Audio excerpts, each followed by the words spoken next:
साम्राज्य, सामान्यांचा असामान्य आवाज।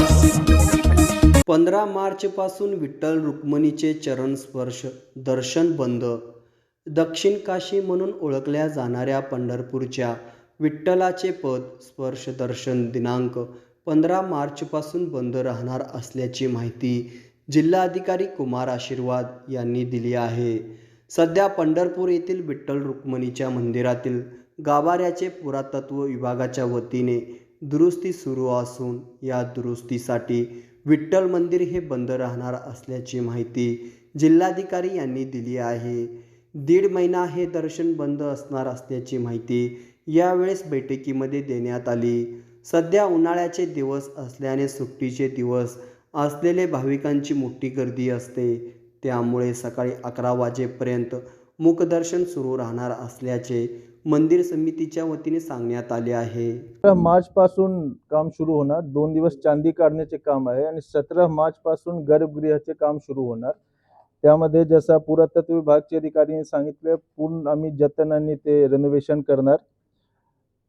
कुठल्याही प्रकारच्या नित्योपचारमध्ये कुठल्याही प्रकारच्या बाधा येणार नाही। 5 वाजे सकाळी 5 वाजे पासून 11 वाजेपर्यंत मुखदर्शन सुरू राहील प्रत्येक दिवशी।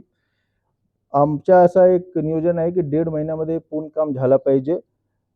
मेन आमची काळजी होती मूर्तीबद्दल। ते आम्ही double layer of unbreakable bullet proof glass आम्ही ठेवणार त्या ठिकाणी आणि एक कॅमेरा पण लावणार।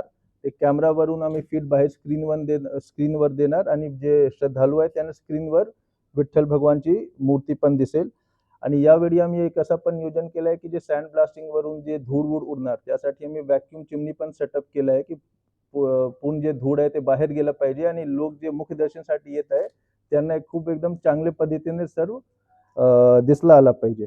अशा प्रकारचे नियोजन आहे। आमची पूर्ण प्रयत्न आहे की 1.5 महिन्यामध्ये हे पूर्ण काम कंप्लीट झालं पाहिजे। दर्शन बंद तुमच्या 5 नाही, मी वेळ सांगून देतो। 5 वाजेपासून सकाळी 5 वाजेपासून पावणे 11 वाजेपर्यंत मुखदर्शन चालू राहील आणि 15 मार्च जेव्हा काम सुरू होणार त्या दिवशी पासून हे तुमच्या टायमिंग सेट होईल। जिथून आहे तिथूनच जिथे आता जे जिथून तुम्ही घेत आहे ना तिथूनच आहे। आर्किओलॉजिकल डिपार्टमेंटने बघून आता क्लायमेट चेंज होतं त्यामुळे ग्रॅनाइट करायला सांगितले। जी ग्लास टाकणार आहे त्यावेळेस काय असणार आहे म्हणजे त्याचे बरोबर त्यासाठी मूर्तीला त्याचा काय त्यांच्यासाठी ऑलरेडी त्यांच्यासोबत चर्चा झालेली आहे।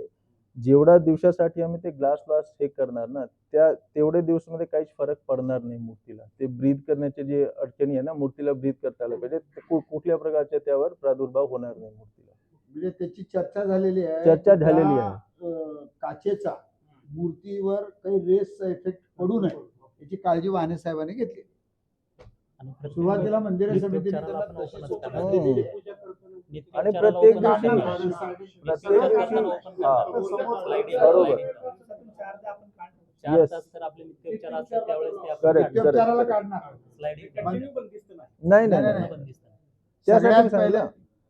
सगळ्यात पहिले मंदिर समितीचा हट्टा एकच होता वाणे साहेबांकडे की कुठल्याही प्रकारचा नित्योपचार बंद होणार नाही। बरोबर, पहिली गोष्ट नित्योपचाराच्या वेळेमध्ये कुठेही बदल होणार नाही।